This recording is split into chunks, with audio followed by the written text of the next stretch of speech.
أعوذ بالله من الشيطان الرجيم بسم الله الرحمن الرحيم அஸ்ஸலாமு அலைக்கும் வரஹ்மத்துல்லாஹி தஆலா வபரகாத்துஹு. ரஜப் 2 5 நிமிட மதர்சாவிலிருந்து ஒரு சிறிய தகவலை உங்களிடம் நான் பகிர்ந்து கொள்கின்றேன். ஆரம்பமாக இஸ்லாமிய வரலாறு. அபூபக்கர் ரலியல்லாஹு அன்ஹு அவர்களின் ஆட்சி. அன்னலார் இறந்த பின்பு முஸ்லிம்களின் முதல் கலிஃபாவாக தேர்வு பெற்ற அபூபக்கர் ரலியல்லாஹு அன்ஹு அவர்கள் சுமார் 2.5 ஆண்டு காலத்தில் சாதனை பல புரிந்தார்கள். முஸ்லிம்களுக்கு எதிராக போராடுவோரை ஒடுக்கிட படை உருவாக்கினார்கள். தன்னை நபி என பெயர் பிரச்சாரம் செய்தவனை அழித்தார்கள். இஸ்லாமிலிருந்து விலகியவர்களையும் ஜக்காத் வழங்க மறுத்தவர்களையும் ஒடுக்கினார்கள். முனாஃபிக்குகளின் சதியை முறியடித்தார்கள். முஸ்லிம்களின் கடும் பகைவனான கிறிஸ்துவ மன்னன் ஹிர்கல் என்பவரிடம் கொட்டமடக்க படையனுப்பினார்கள். மேலும் அனைவரிடமும் நட்பு வைத்தல், எளியோருக்கு உதவுதல், விருந்தோம்பல் ஆகிய பண்புகளை பெற்றிருந்தார்கள். துணி வியாபாரத்தில் தமது வாழ்க்கையை நடத்தினார்கள். கலிஃபாவாக நியமனம் பெற்ற பின் ஒரு முஹாஜிர் குடிமகனுக்குரிய அளவை போன்ற பொது நீதியிலிருந்து சம்பளம் பெற்றார்கள். தமது மனைவி இனிப்பு பண்டம் வாங்கி சாப்பிட ஆவல் கொண்டும் அதை வாங்கித்தர இயலாதவாறு சம்பளம் மிக குறைவாக பெற்று வந்தார்கள். இவர்கள் ஹிஜ்ரி 13ஆம் ஆண்டு ஜமாத்துல் ஆஹிர் திங்கட்கிழமை தமது 63வது வயதில் மஃபாத்தானார்கள். இன்னா லில்லாஹி வ இன்னா இலைஹி ராஜிஊன். இரண்டாவதாக அன்னலாரின் அற்புதம். சந்திரன் சாய்வு. அப்பாஸ் ரலியல்லாஹு அன்ஹு அவர்கள் தம் இஸ்லாமை ஏற்றதன் காரணத்தை விவரிக்கின்றார்கள். அன்னலார் தமது மழலை பருவத்தில் தொட்டியில் கிடந்தபடி தமது விரலை நிலாவின் பக்கம் நீட்டியிருக்க அந்த நிலாவும் விரலின் பக்கம் சாய்ந்திருக்க கண்டேன். மூணாவதாக ஒரு ஃபர்லை பற்றி. குளிக்கும்போது முழு உடலும் நனைவது. உடலின் ஒவ்வொரு முடியின் கீழும் அசுத்தம் இருக்கிறது. எனவே முடிகளை கழுவுங்கள், உடலை நன்கு சுத்தம் செய்யுங்கள் என நபிகள் நாயகம் ஸல்லல்லாஹு அலைஹி வஸல்லம் அவர்கள் நவின்றார்கள். விளக்கம். குளிக்கையில் முழு உடலும் நனைவது கடமையாகும். எனவே தலைமுடி, தாடி ஆகியவற்றின் வேர்பகுதி வரை தண்ணீரை நன்கு செலுத்த வேண்டும்.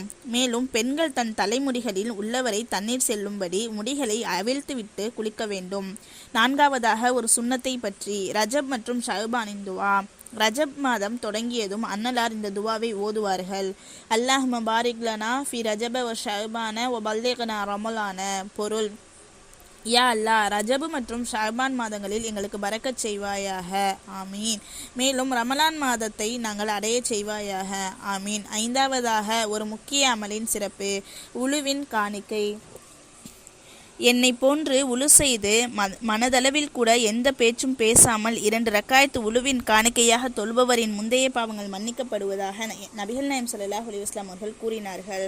ஆறாவதாக ஒரு பாவத்தை பற்றி. அல்லாஹுக்கு இணை கற்பித்தல்.